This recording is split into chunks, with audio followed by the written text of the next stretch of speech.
Hello, I'm Jeff DeGraff. This video is part of a series on how to make innovation happen. Each of these videos will give you the tools and techniques necessary to jumpstart innovation in your organization. At the end, you'll be asked some questions that will help you put these tools and techniques to work where you work. So let's get started. In this video, we will explore how to think prismatically and how to synchronize the forces of innovation. The first thing we need to do to be great innovators is we need to develop an innovation mindset and an innovation language. This is the Innovation Genome. The Innovation Genome has three unique features to it. First of all, it demonstrates that types of innovation are often in conflict with each other.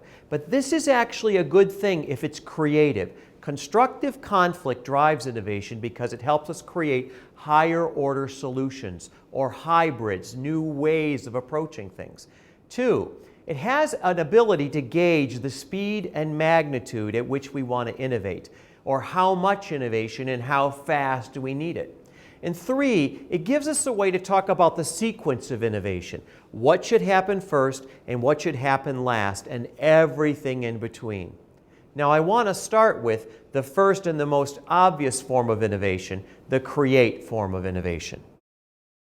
The create form of innovation is the one that people most often associate with innovation because it's about doing new things. It's about being breakthrough or radical. It's about making that miracle drug, that incredible product that nobody thought was possible. And it's about speculating new markets or creating new markets. Now, along with the breakthrough also comes radical risk. So this is typically where we find startup companies, and the reason is startup companies cannot compete on scope or the range of products or scale or the size of the organization as opposed to an incumbent firm. Now, when we think about this green form of innovation, this create form of innovation, what holds them together is their vision of the future. So this is where you think about Steve Jobs and sort of imagining what's going to happen with handheld devices, or Walt Disney, where we think about what's going to happen with the world of entertainment.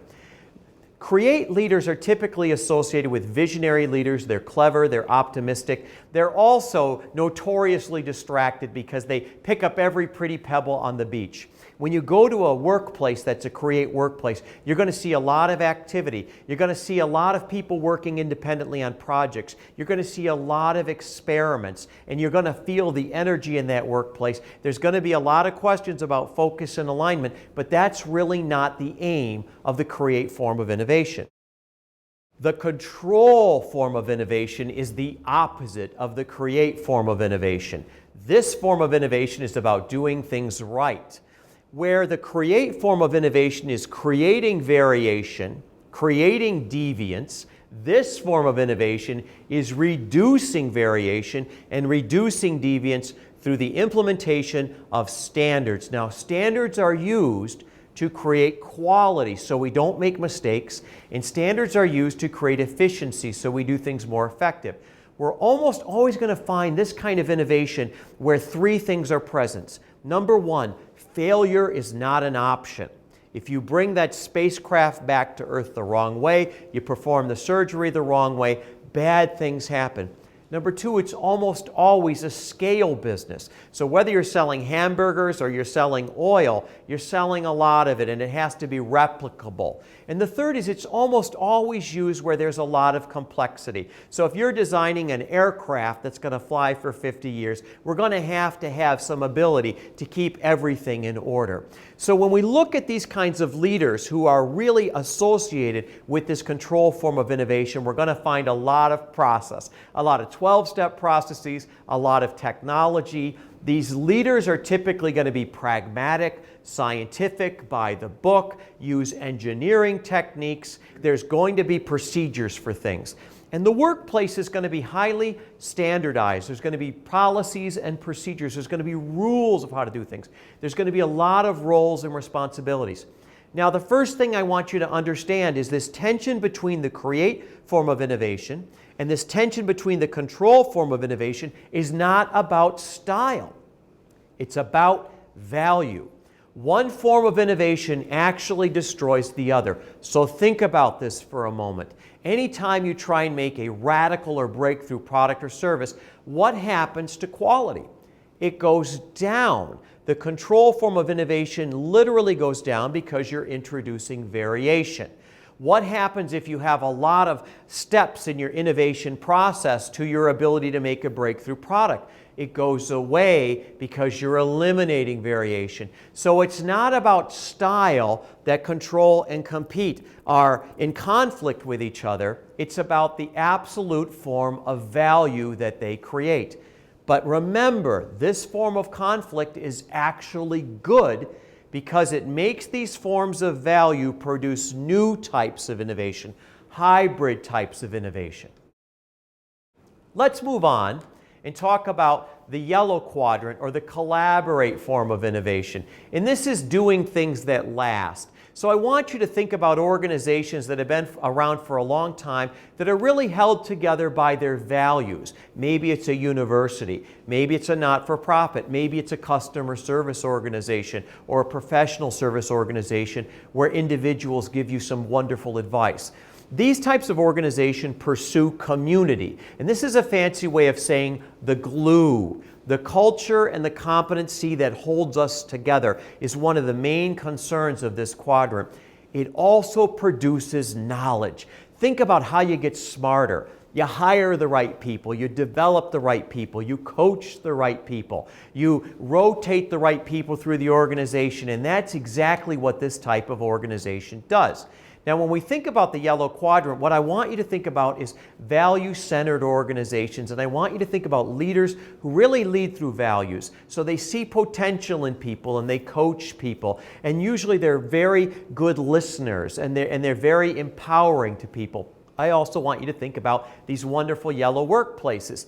They're very informal, they're very family-oriented, they often are very communicative, and they often expand out into the community where we enroll other types of people. Now, this form of innovation, the magnitude of this is not nearly as great as the create form of innovation. It's sort of a moderate form of innovation, and the amount of time it takes to build this is very long. It takes a lot of time to build a good community or a good relationship. But there's an amazing upside to this form of innovation, and that is it's the most sustainable. Once you've got the right culture and the right competency, it's going to hang around for a long, long time. Now, the final form of innovation is the compete form of innovation, and this is about doing things now. This is what investors love. This is the form of innovation normally associated with a business, because this form of innovation is about going very fast, and it's about creating profits and revenue or some type of goal that's tangible, that people hold in high value. So think about the most valuable companies on Wall Street or around the world on the different exchanges. They're going to be companies that pay high revenues in short periods of time, quarter to quarter to quarter. So big industrials, investment banks, companies that never miss on their earnings targets. And I want you to think about the leaders of these companies because they're held together by their goals. So a leader is going to be very impatient, assertive, driven. They're going to try and overcome barriers. And they're also going to have workplaces that are highly competitive. Winners and losers are common in this form of innovation. Best in class, maybe not best in class. They're very much driving for those particular types of results, and these workplaces are going to feel very quantifiable and very, very pushing the envelope to get to a higher form of earnings. Now, in the same way that the create form of innovation and the control form of innovation are at conflict over the magnitude of innovation, the compete form of innovation and the collaborate form of innovation are in conflict over the speed. Do I go very fast in the compete form of innovation but not be very sustainable? Or am I very sustainable in the yellow form of innovation but maybe miss my target or miss my interesting turn where I'm going to make money? So altogether, this is much more than just a style issue. This has to do with how you view the world, your concept of time, what you believe is valuable, how you communicate, and it doesn't just happen at the individual level. It happens at the level of the individual. It happens at what type of culture and competency the individual is most comfortable in. It happens at the level of what types of tools and methods for innovation those organizations embrace, and most importantly, it has to do with what type of strategy and ultimately what type of value your organization is able to create in the market or the competitive landscape at which it exists. So what we're going to need in order to make innovation happen is all four of these to work together. We're going to need values to work with goals. We're going to need vision to work with process. These are going to be in conflict, but we want them in constructive conflict so that we can make things better and new. Now, the key here is how we create is what we create. So I want you to think about this like it's a toolbox. You have a hammer and a wrench and a saw. They're all incredibly valuable tools, but you can't use them interchangeably. So for example, suppose you want a lot of radical innovation in your organization. Well, that's a create or green form of innovation that's going to bring a lot of risk. We're going to run a lot of experiments. We're going to hire different kinds of people. We're going to speculate new markets. But what a lot of organizations do is they try and use the opposite tools. So for example, let's say we're going to use the control toolbox, and we're going to use 12-step processes and a lot of technologies and a checklist. Well, that's great if we're trying to create quality and efficiency, which is the values that the control quadrant creates. But if we're trying to create radical innovation and we're trying to create new market growth, it's probably the worst thing we could do. So remember, when you pick your approach to innovation, the way you pick it is by starting at the outcome that you want first and working backwards. Now it's your turn to put these innovation methods to work where you work. Think about the innovation genome. What type is your strength? What type is your weakness? What type is your team's strength? What type is your team's weakness? What strength can you build on? What strength can your team build on?